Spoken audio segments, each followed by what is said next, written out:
And today, after the service, as Christine and I go through our release of vows ceremony, for those of you that don't know what that means, it's a divorce ceremony. And you are all invited to stay around and see what that looks like and to support us and share with us as we move through that part of our journey. But we are also today, as a congregation, celebrating a wedding that happened here not too long ago between two of our members. And we've got a couple of photos from that wedding that we would like to share with you. After 29 years together, Mary Stewart and Polly Kratt were finally able to get married in the state of Alabama.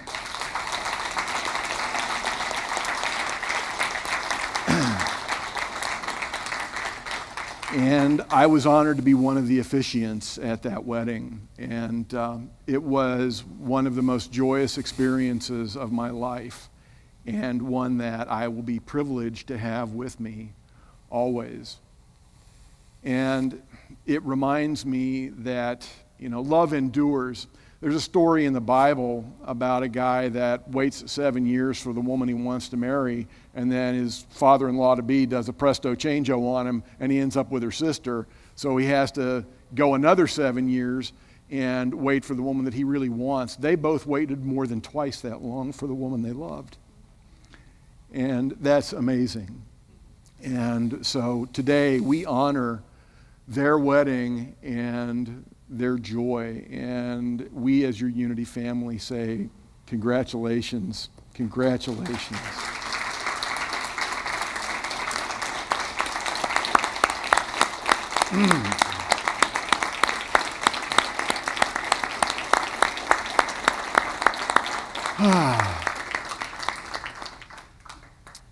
Barry, can you go back to that last? I just wanted to share this. This is one of those moments that I live for. As a minister, this was really, really special to me. So there are a lot of things that we have to do in church that are not so much fun. It's those moments that make it all worthwhile. Thanks, Barry. So, as we begin what we have been called here to do, I just want to take you back. When Christine and I laid out what we wanted to do this year, what we wanted to bring this congregation through, we called this the year of living with nothing and no one against you. And certainly we have made some of that work central to what we have done here and what we've taught. And in fact, Christine is going to come back in November and do one more Q process workshop. That's the art and practice of living with nothing and no one against you. And if we don't have a sign-up sheet handy, let's just get a piece of paper out there on the table and you guys can start signing up for that following the service today. I have a feeling I'll need that again. That work is certainly necessary, understanding that there really is nothing and no one against us in this universe. But it's not enough. It is not enough simply not to be a victim. If that was the only thing we were called here to do, I don't know that it would be worth it. We are called to so much more. For just a moment, I want everyone to turn within, to breathe, and to feel the presence of the Holy Spirit, the Spirit of God, right here, right now, as you.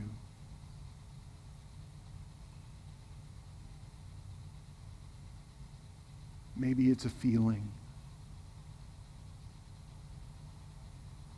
Maybe it's the distant murmur of a faint voice.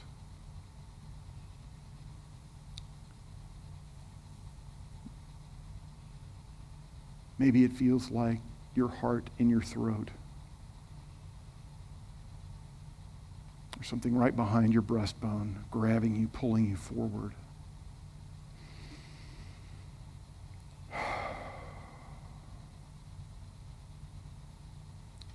Take a deep breath.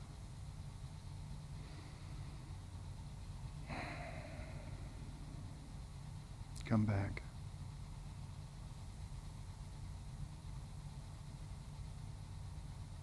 You feel that? It's what makes us human. It's what made us Homo sapiens sapiens 100,000 years ago. Something began calling to us, something beyond mere survival. And we slowly began to change. We slowly developed an awareness of ourselves and of our place in this universe. We slowly began to see more than just what is physically in front of us. We began to know that what is within us is greater by far than all that lies before us. We began to know. We developed this thing that we call consciousness.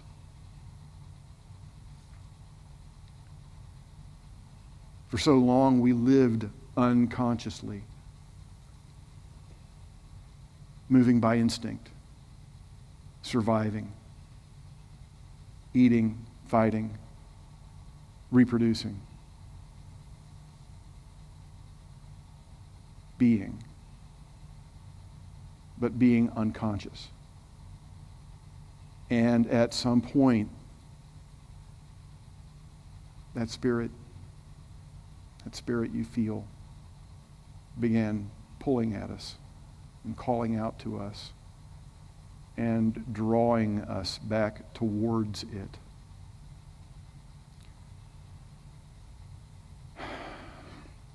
In the prologue to Birthing a Greater Reality, which we're going to be looking at for about the next 7 weeks, both on Sunday mornings and on Wednesday nights, Reverend Michael Mayday, who is one of the smarter guys I've encountered in Unity. I studied metaphysical Bible interpretation with him. Christine studied the Bhagavad Gita. Wasn't that? Yeah. He talks about consciousness and how Ken Wilber describes it in a way that we can see a spectrum of consciousness, and that spectrum of consciousness can be mapped. And like any other map, we can use it to see where we are and where we're going. And for so many of us, we have never thought about consciousness in that fashion. We simply think, well, I'm either conscious or semi-conscious, or I'm unconscious. And I have a subconscious, but, crazy stuff happens back there. I don't really know, and I don't want to know, and that's that. But the idea that I can actually have something to do with how my consciousness unfolds is a fairly new idea in human thought, one that's only been around for a couple hundred years. But it's true. We can take a look at it. There are many different mapping systems, and we'll look at a couple of those later on. But simply knowing that we have the ability to say, hey, wow, I think like that, that's me. And where's the next place I can get to that's just a little higher in consciousness that gives me some place to go? Those are good things for us. So is knowing our ultimate destination. Now, if you would ask most people in the Western world, where's your consciousness headed? they would tell you heaven. That's the ultimate goal, right? I want to get to heaven. Not going to get there till I die, but I'm going to get there. And they have, their own deal on how you get there. But for us in New Thought, it's a little bit different. Because we know that as our brother and way shower Jesus taught us, the kingdom of heaven is among us. It is at hand. It is a state of consciousness that is available right here, right now. And if I'm not there, then I kind of need to check my roadmap, see where I'm at, and see what's my next step to get there. What is the ultimate? I mean, if I can live in the kingdom of heaven right here, right now, what happens after that? Well, maybe we can take a hint from the myth of ascension. Would it be possible? Is it possible that Jesus actually just walked up into the sky? In an infinite universe, anything that's even remotely possible, no matter how unlikely, could happen. But if we take that ascension metaphysically and allegorically, what it teaches us is that the last thing we will ever do is ascend into oneness with all that is. Whatever level we are able to attain, even to become fully enlightened masters, at some point the energy that is us will come into full alignment and oneness with all that is. It may be billions of years from now when the entire universe collapses into one big black hole.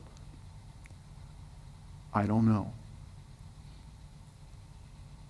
But I do know that the best way to get there is routed through the kingdom of heaven.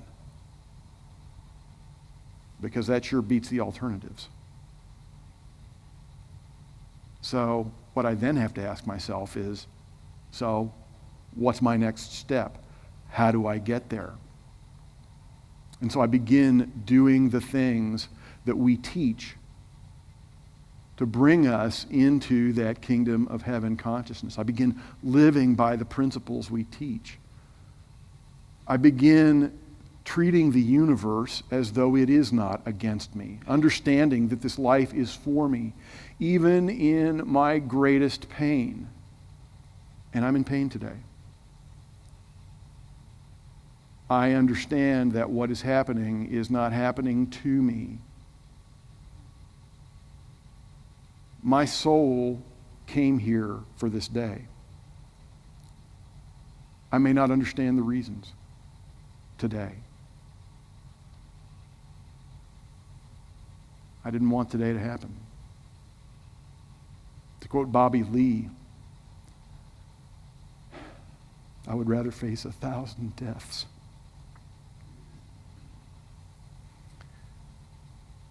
but I woke up alive today. So here I am.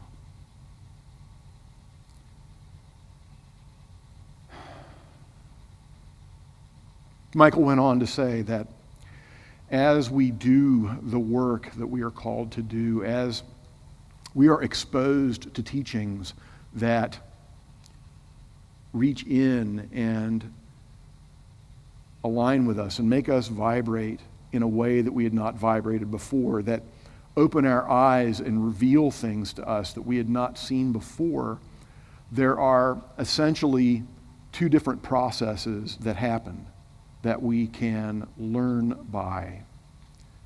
The first one of those processes he calls translation. And that's the one that probably happens a little more often. We hear something that really makes sense and says, wow, that really made sense. You know, that thing Charles said today in church, I really liked that. That was really great. That was good stuff. That thing I read in the book, look, honey, look at this quote. Read this. See this thing on Facebook? Look at that. I love that. That's so smart. That's so great. It brings a new idea into our awareness, But then we kind of go back to doing the things we did before. We go back to living life the way that we lived it before. We go back to the habits that we had before, whatever they were. But we still may carry that seed of that idea with us. Doesn't really change who we are, but it may change our perception, which is at least a first step. Now, the other process is transformation. When we are transformed, we are no longer the person that we were before.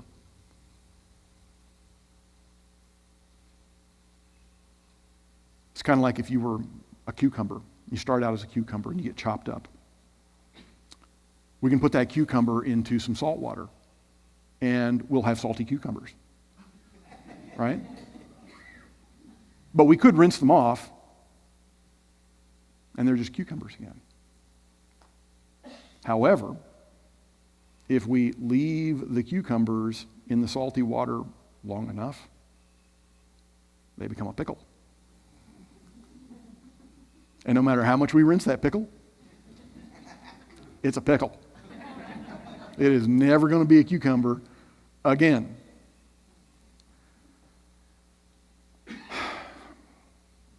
So I look at my roadmap of consciousness right now, today. What I am up against today. I'm on that sort of journey in consciousness between being a husband and being single. The judge already said I'm single. Consciousness has to catch up. This past week, I went to a retreat up in Western North Carolina with some other Unity ministers and a few of the folks from our church. And to get there, I had to go through Atlanta. Now sometimes going through, I could have gone a couple other ways, but that was, the fastest way. Sometimes going through Atlanta, it's pretty smooth. You can go right on through. Sometimes you just sit in traffic. Right? Yeah, you end up staying overnight. Right? So right now, my journey in consciousness, in order to get from husband to single dude, I have to go through a city called acceptance. Right? Sometimes you drive right on through. Sometimes I'm stuck in traffic in that city of acceptance. Sometimes there's still some cucumber in my pickle. Just hadn't quite made the full swing yet, And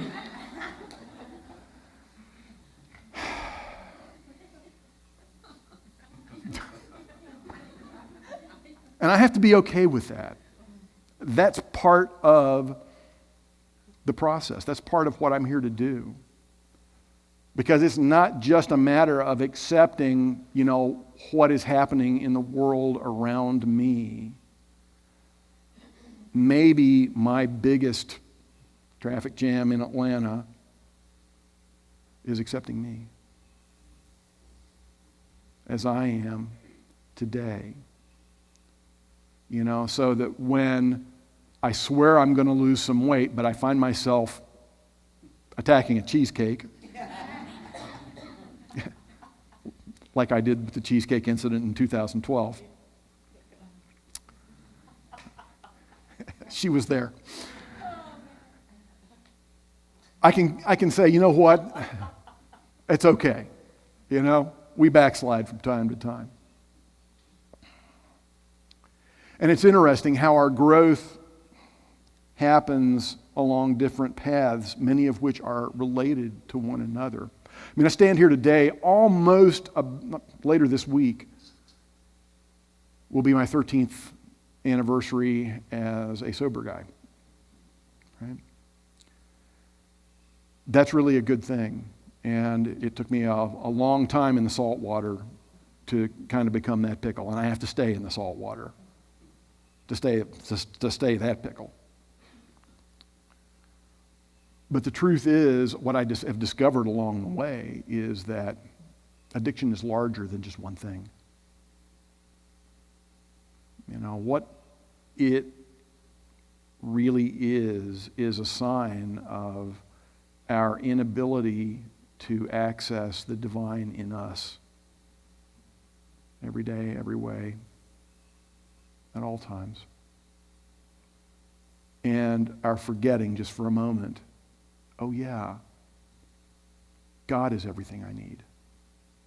And instead, habitually reaching out for something else, whatever it may be. And in my case, I still am kind of a cucumber when it comes to sugar. I'm working on that, right? And what's important for me to do today is not beat myself up and not give up because I'm not there yet. What's important for me today is to be able to say, I'm going to work on that, and then actually do it. And even if I'm not perfect, I can still get up the next day, dust myself off, hopefully fit into something, and eat some celery. Right? Because that's part of my soul's journey this time around. For whatever reason, the energy that I am, this eons long trip that it's on, decided this time, you're going to deal with this. We talk about our cross to bear. There's something to that. We didn't come here to be crucified on a cross, the cross that we bear. We came here to overcome it. We came here to learn from everything that feels painful, everything that seems to be against us. Robert Brummett, who wrote this book, was supposed to be standing here today. And he's been battling several health challenges, among them Parkinson's, which he calls his fierce teacher. This life has been my fierce teacher. Addiction has been my fierce teacher. Wow, really exposing myself. My need to be loved by a woman has been my fierce teacher since the day I was born and my mother refused me because born prematurely I was so ugly.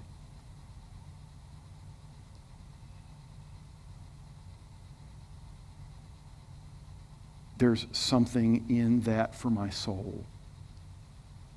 And I can fight it, or I can experience it and learn what I came here to learn so I don't have to do this one again. I am called to evolve, and not to evolve accidentally, but to evolve consciously. And so are you.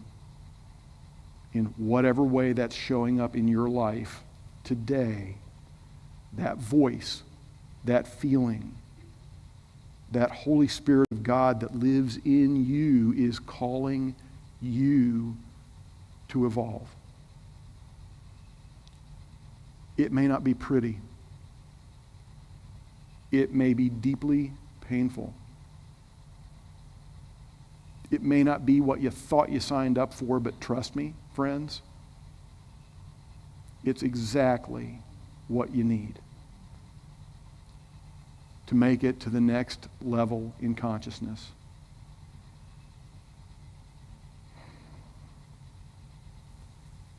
We have a choice as individuals. We have a choice as a species. Because essentially, we have evolved. Our bodies, we may get a little bit bigger as we eat better vitamins, whatever.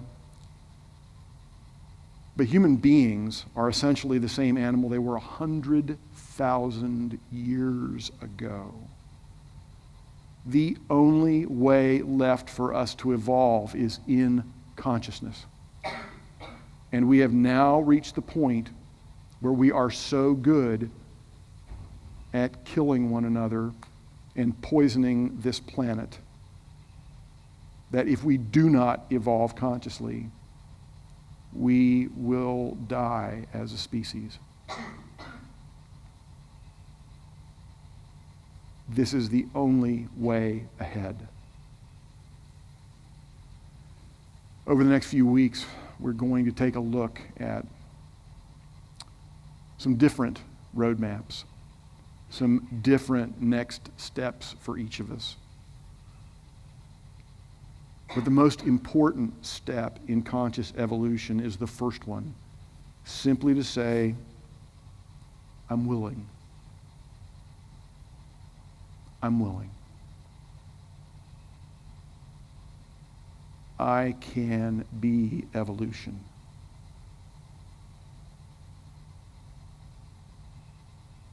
I can be. Please join me in prayer.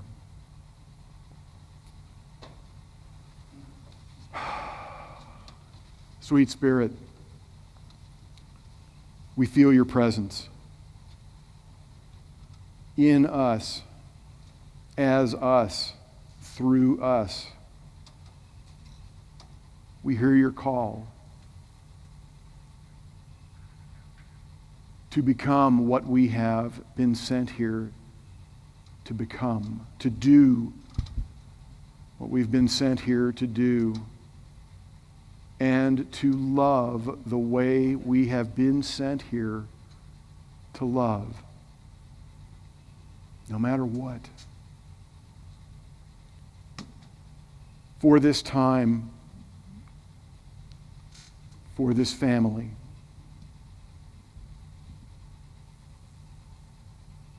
for this reminder that you, all of you, the universe, you are not against us. You are